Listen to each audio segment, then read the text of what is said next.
Who doesn't love a good story? Welcome to Jiveside by the Fireside. You'll have to use your imagination for the fireside, and you'll have to use your imagination to come along on this ride. Welcome to Something He Wrote. That a donkey? No, it is a soul donkey.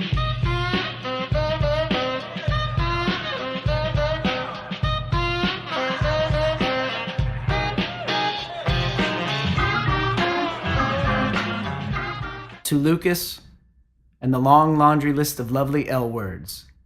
Being you is hard to do, especially when you're an ass. Chapter 1. Sylvester Gets Gone. How, in our limited experience, are we to understand the solitude of the donkey left alone to pasture? Everything is happy when it's eating. There are even things that digest best when left alone in hunger's incessant indulgence. But what next when the shrub's been grubbed and there's no company in sight?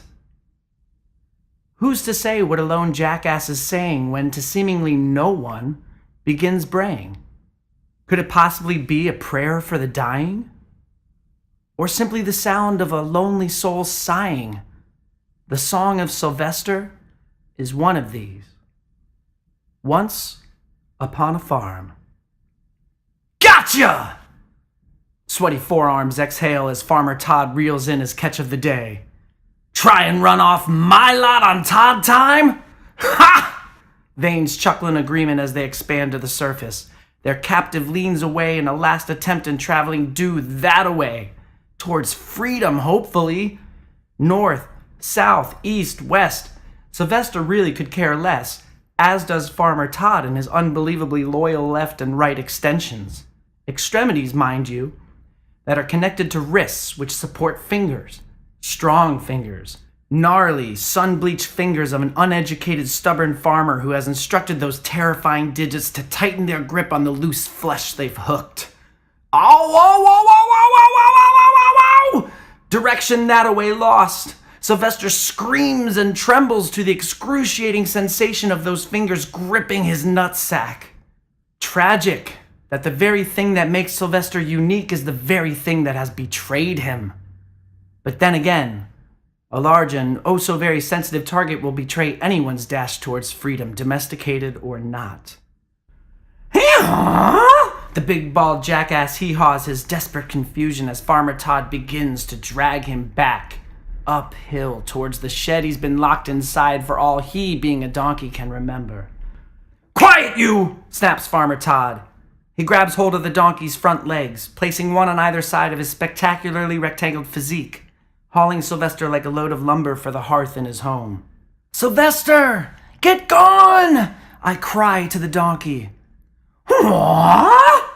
He responds curiously with arched scrotum and perked ears. Too enthused with victory, Todd ignores the noise of his prisoner. My invisible call from beyond the pen was not intended for the ears of men. A literal exception for those few who are exceptionally exceptional, and for a testicular mass of that size certainly qualifies this donkey for a pinch of divine intervention.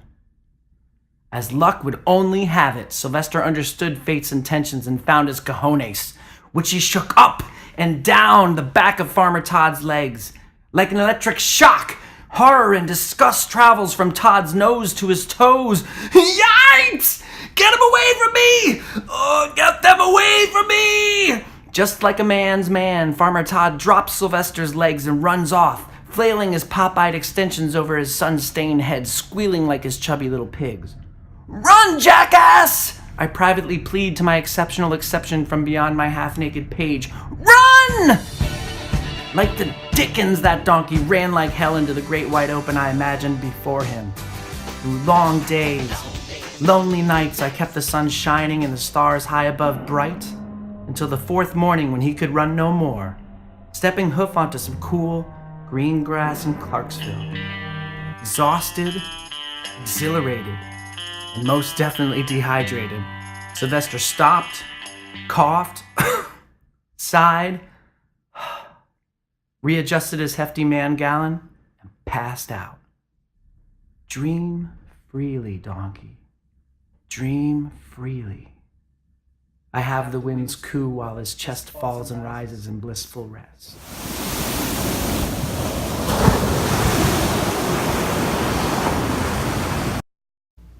Chapter 2. Sylvester cries boo-hoo. Hey, wake up. Better said from me up here than from them down there. I intend only to jab Sylvester with friendly words, unlike the 3 curious children standing over his snoring slumber with sticks. Hey, jackass! Time to wake up! My private words go unheard as Sylvester simply sleeps me away. This donkey will wake soon, however. Call it a hunch or just a quick flick of the wrist. I dare you to hit him down there. Ew! It's all swollen and sweaty. That's why we got sticks, dummy. Should I? Yeah! I'll buy you a Coke if you poke his screw. Make it a Coke and some Twinkies. Ooh! Done. Oh no! Exact wrong thing that should fucking happen.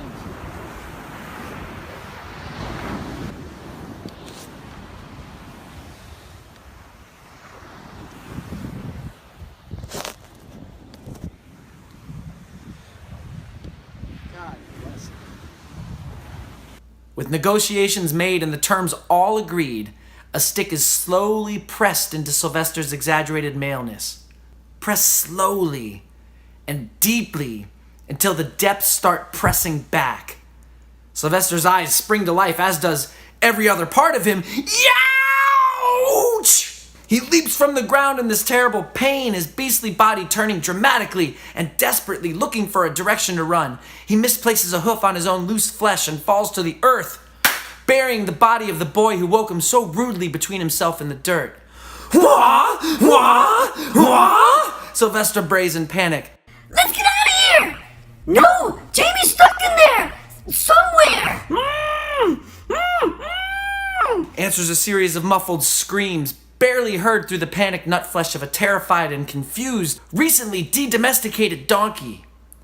Never having been in a situation such as this. Whoa, whoa!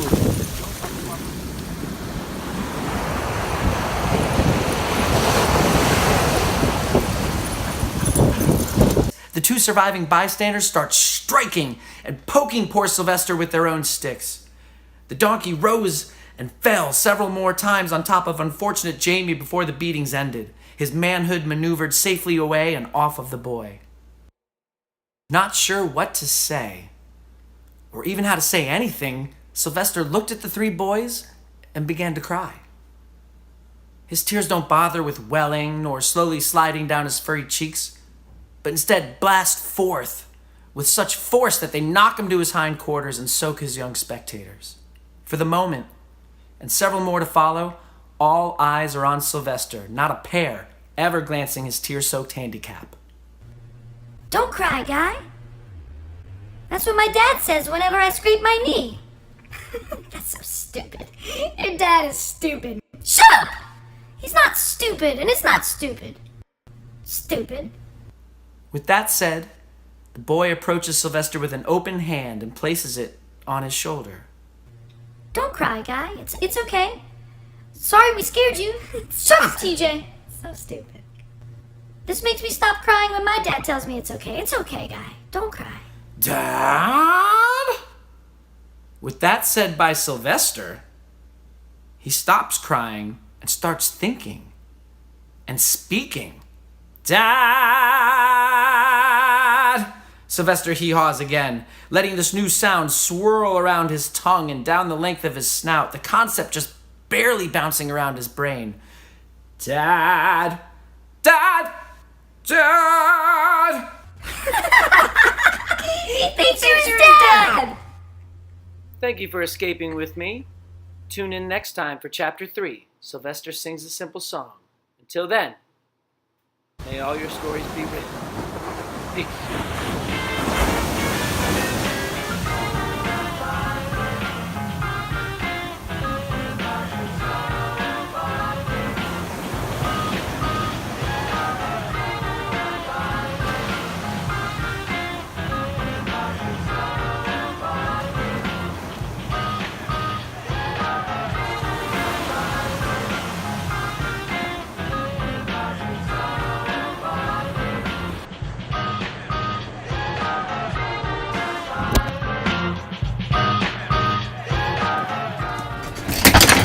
God damn it.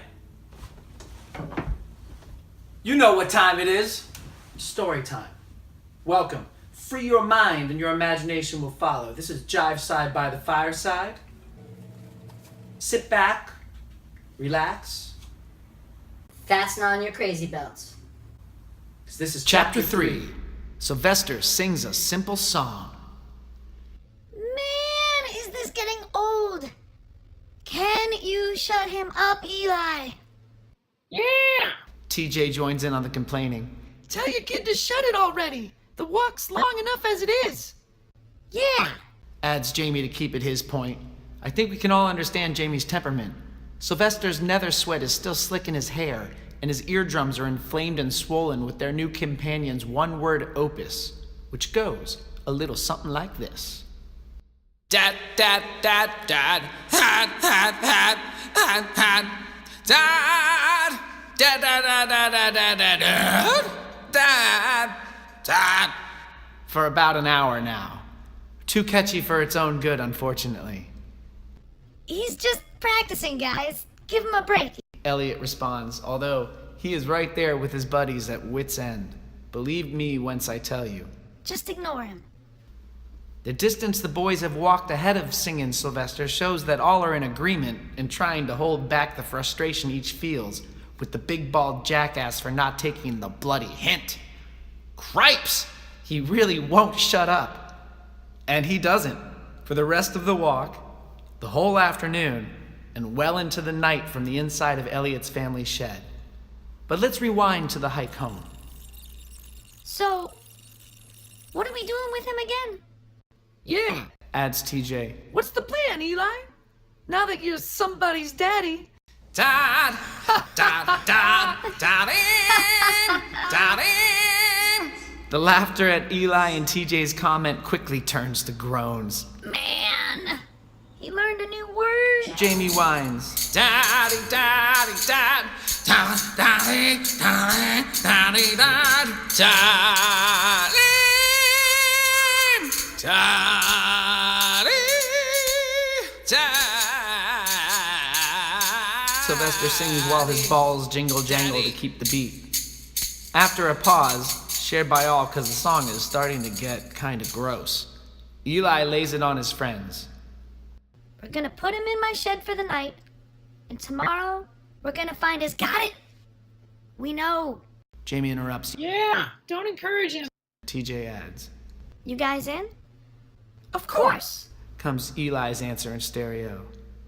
The boys finish the long walk in silence, listening to Sylvester's unresolving love song, sharing the same thought of, where is the home where the large tested roam? Tune in next time for Chapter 4. All through the night. The sun was still hours from rising, and everything except the naturally nocturnal was taken advantage, sleeping peacefully under the shade of night, lullabied by the tittering of wood sprites and what sounds like a gypsy's cymbal lamenting. Da-da-dee-dads that whisper in perfect pitch with the midnight mood. For everyone, it's just another good sleep session. To all, except the boys in our plot, a good night. Sylvester, no longer concerned with nor able to remember life before today, is singing, and feeling better by the pound. More and more excited by each moment of this new freedom of his, new discovery with every paternal syllable, hoofs replacing pumping hips on his jingle to make them jangle. A sleepless night he happily spent. Eli, TJ, and Jamie each went sleepless as well. Covered in cold sweat, each climbed to dark places none had wandered in their thoughts before. The jackass racket constantly interrupts any fantasies of beauty and wonder that dreams dutifully bring. What the boys hear is definitely not the tittering of wood sprites nor the musical ritual of gypsies. No longer naive and ignorant to the broader palette of Mother Nature, there is simply no masking, no mistaking the cause of the jingle-jangle tattooed on tonight's nice breeze. It's a wonder that humanity fails to foresee the effects on a young child when face to face with male genitalia, on any and all beast, including their own. Criminal situations aside, The world becomes less cuddly when sights are set on its less cuddly-looking side. Of course, the boys will grow to find it's the cuddliest part of themselves they have to offer once proper consent is communicated. Right on. Unfortunately, now is not that time, and right now life seems very weird and foreign to the boys. The boys all sink further into quieter thoughts, exhaustion eventually giving way to sleep. Dehydration stepped into silent Sylvester when exhaustion failed. As he snored, his balls sang in his sleep, soundtracking yet another night of dreaming as a free donkey.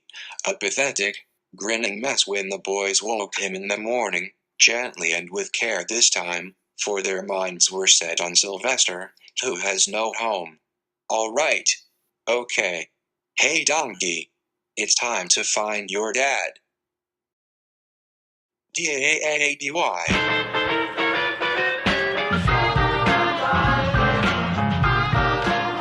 Chapter 5. Tired of Walking and Talking. Not asking questions is a trust one feels, as well as trusting to ask questions. Questions may simply build the confidence necessary for the completion of the task at hand.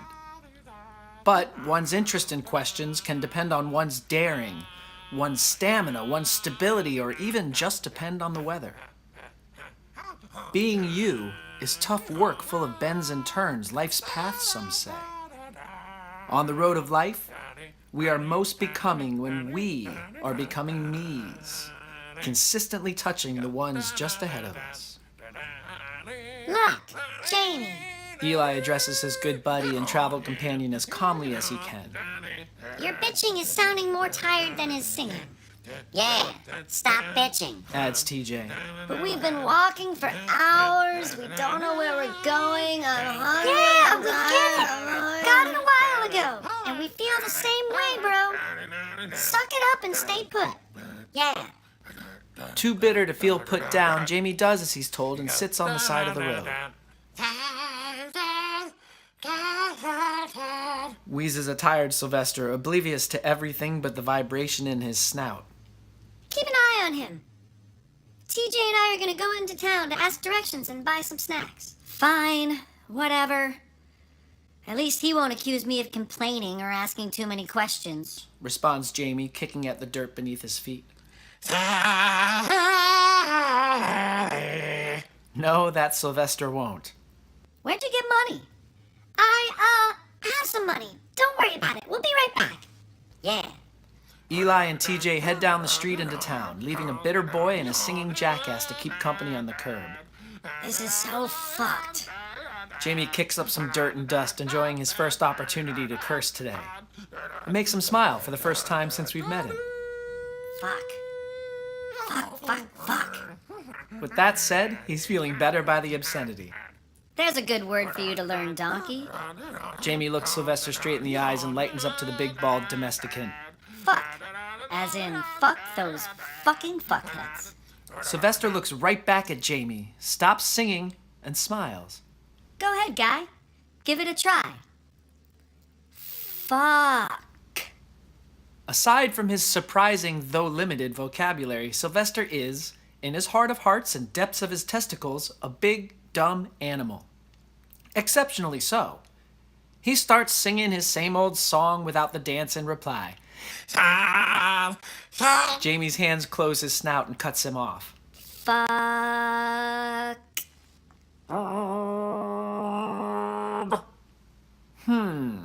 The conductor reimagines his arrangement. Shit. Damn. Asshole. Jamie laughs and lets Sylvester's mouth flap freely. Yeah, my dad didn't want me cursing either, fucking asshole. The two continue to stare and share a sad, stiff moment. A moment that ends when Sylvester licks Jamie's face without warning. Ew, you big dumb bastard! He can't help but smile as he wipes donkey spit from his face with both hands. Sylvester hee-haws with joy and attempts another friendly kiss. Quit! You're a maniac!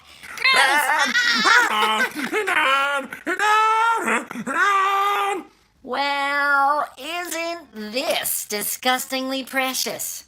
says a strange voice, followed by a revolting hockaloogie. Yeah. Adds another. I think I'm gonna puke. Says a third of older, mean-looking boys that Jamie now sees standing and scowling above him and the donkey. That sure is one ugly kid you got there. Yeah. Sam, I can't tell who's uglier, his daddy or his sonny boy. Yeah. That's 'cause both of them are ugly as hell, Jeremy.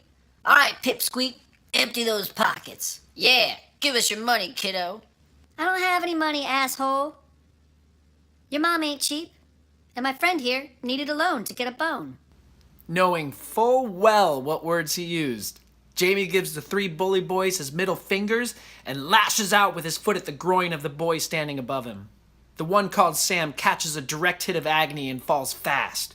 Inspired by speed, his friends grab Jamie off the curb before he can be as quick and run away. Continues Sylvester, lost in his own world of joy and optimism, impervious to fear and aggression. Ah, you little dick! You're gonna get it now, boy! Yeah, boy! Get the fuck off me, you fucking ass clowns! As brave and angry as Jamie is, he is too small to shake free of his captors. Yet, in the same vein as the singing ass, he is impervious to fear, yelling the filthiest of curses his imagination can create, kicking his legs as if a child in mid-tantrum over being picked up from where he felt just fine. Hold him! Sam orders as he finds his legs and holds his soreness between them. No money, no problem. I'll beat your ass for free. The coward's free hand socks Jamie in the eye. The other boys, still holding him by an arm, keep him from falling while they laugh and holler. Sam hits Jamie again, this time in the stomach. This time he falls, which is fine by the bully boys. They were ready to kick and spit something. Poor Jamie is that something. Still not afraid, but so angry he's embarrassed by his helplessness, and in more pain than he's yet known, he takes the beating, silently crying all the while. Jamie! No! Eli and TJ scream as they arrive just in time, at the most awful time, to witness their dear friend being pulped by 3 boys bigger in every physical way. Jamie! As if slapped out of a stone stupor, Sylvester stops singing and sees the scene before him for what it truly is, unnecessary and unfair. He stands and spins so fast in this moment that his scrotum swings like a battle axe at the aggressors. Hearing Eli and TJ, he swings his weapons again as he turns to see them running towards everybody. Once more, he turns to the boys kicking Jamie, his gross man utter swinging a 3rd time with enough force to do harm.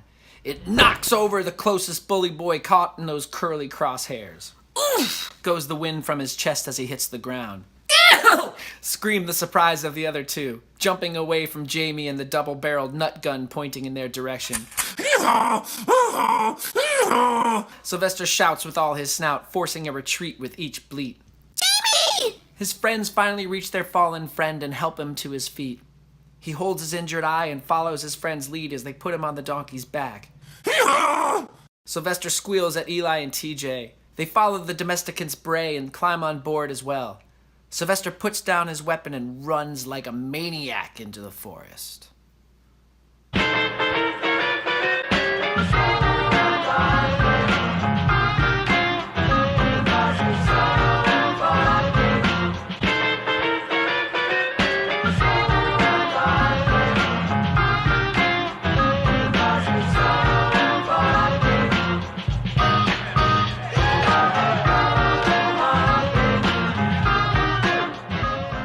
My name is Forrest, and I appreciate every individual out there.